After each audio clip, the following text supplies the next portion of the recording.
آج بھی کوئی حضور کو پکارے، حضور سنتے ہیں اور حضور مدد بھی کرتے ہیں، حضور سنتے ہیں، حضور مدد بھی کرتے ہیں۔ میرے امام نے کہا کون دیتا ہے دینے کو منہ چاہیے، دینے والا ہے سچا ہمارا نبی۔ لوگوں نے اعتراض کیا نا، تو امام نے جواب دیا، فرمایا مانگیں گے، مانگے جائیں گے اور منہ مانگی پائیں گے، مانگیں گے اور مانگے جائیں گے اور منہ مانگی پائیں گے۔ ہم تو مانگیں گے، حضور سے ہی مانگیں گے اور حضور سے منہ مانگی پائیں گے۔ جو کہیں گے، جو عرض کریں گے حضور کی بارگاہ میں، حضور اتنا ہی نوازیں گے، بلکہ اس سے زیادہ نوازیں گے۔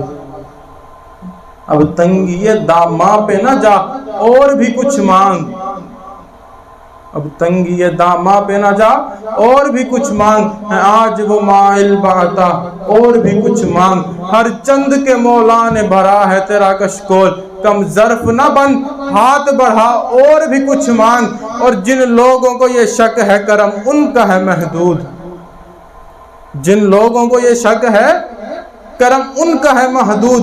کچھ لوگ کہتے ہیں کہ آؤ تبلیغ پہ چلو، وہاں اللہ کی بات ہوگی، اللہ کے دین کی بات ہوگی، اور جن کے صدقے سے سب کچھ ملا ان کی بات نہیں ہوگی۔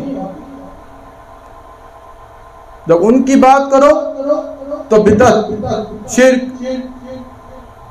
ان کے بارے میں شاعر نے کہا کہ جن لوگوں کو یہ شک ہے کرم ان کا ہے محدود، ان لوگوں کی باتوں پہ نہ جا اور بھی کچھ مانگ، ان لوگوں کے سائے سے بھی بچ اور بھی کچھ مانگ۔ اور اس در پہ یہ انجام ہوا حسن طلب کا، اس در پہ یہ انجام ہوا حسن طلب کا، جھولی میری بھر بھر کے کہا اور بھی کچھ مانگ، جھولی ہی میری تنگ تھی کیا مانگتا میں ان سے، وہ تو کہتے رہے مجھ سے کہ اور بھی کچھ مانگ، وہ کہتے رہے مجھ سے کہ اور بھی کچھ مانگ۔ اللہ رب العزت نے اپنے محبوب کو تمام خزانوں کی کنجیاں عطا فرمائی ہیں، اور نبی پاک علیہ السلام نے فرمایا کہ اللہ دینے والا ہے اور میں بانٹنے والا ہوں، اللہ دینے والا ہے اور میں بانٹنے والا ہوں۔ صحابہ کرام نے سکھایا ہمیں کس نے سکھایا؟ کوئی پوچھے نا کہ تم کیا کرتے ہو، کہنا کہ ہم صحابہ کرام کے نقش قدم پر چلتے ہیں۔ وہ کہیں گے وہ کیسے، وہ کہیں گے وہ کیسے، تو تم کہنا کہ جب حضرت قتادہ کی آنکھ نکل جاتی ہے تو وہ حضور کی بارگاہ میں آتے ہیں، جب حضرت معاذ کا بازو کٹ جاتا ہے تو وہ حضور کی بارگاہ میں آتے ہیں، جب حضرت علی کی آنکھ سوج جاتی ہے تو وہ حضور کی بارگاہ میں آتے ہیں، جب مدینے میں بارش نہیں ہو رہی ہوتی تب صحابہ حضور کی بارگاہ میں آتے ہیں۔ حضرت ربیعہ رضی اللہ تعالیٰ عنہ جو کہ حضور کے صحابی ہیں، وہ حضور کا وضو کروایا کرتے تھے۔ ایک دن نبی پاک علیہ السلام کا دریا رحمت جوش میں آیا اور پاک نبی علیہ السلام نے ارشاد فرمایا، اے ربیعہ مانگ، کیا مانگتا ہے؟ نبی پاک کے صحابی کے مراد پہ قربان جاؤں۔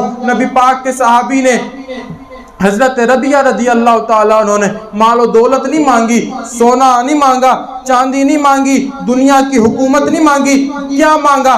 فرمایا کہ یا رسول اللہ جیسے دنیا میں خدمت کرنے کا موقع ملا ہے قیامت میں بھی، اس طرح جنت میں بھی، دوسرے جہان میں بھی آپ کی خدمت کرنے کا موقع مل جائے، اس سے بڑھ کر میرے لیے کوئی اور بات نہیں، اس سے بڑھ کر میرے لیے کوئی اور بات نہیں۔ جنت میں آپ کی رفاقت مل جائے، آپ کی قربت مل جائے تو اس سے بڑھ کر میرے لیے اور کوئی بات نہیں۔ صحابہ سے ہمیں تو یہ سیکھنے کو ملتا ہے، اور آج 1400 سال بعد جو آ رہا ہے وہ کہتا ہے کہ نبی سے مانگنا شرک ہے، تو ان سے کہنا کہ اپنے فتوے پر تم غور کرو کہ یہ تمہارا فتویٰ کہاں تک جاتا ہے، ہم نے تو صحابہ سے سیکھا ہے۔ اور ہمارے امام نے اس کو یوں بیان کیا ہے کہ مانگیں گے، مانگے جائیں گے اور منہ مانگی پائیں گے۔ ہاں جی، واہ کیا جود و کرم ہے شہ بطحا تیرا، نہیں سنتا ہی نہیں مانگنے والا تیرا، نہیں سنتا ہی نہیں مانگنے والا تیرا۔ کون دیتا ہے دینے کو منہ چاہیے، دینے والا ہے سچا ہمارا نبی۔ جن کے طلبوں کا دھون ہے آب حیات، ہے وہ جان مسیحا ہمارا نبی۔ خلق سے اولیاء، اولیاء سے رسول، اور رسولوں سے اعلیٰ ہمارا نبی۔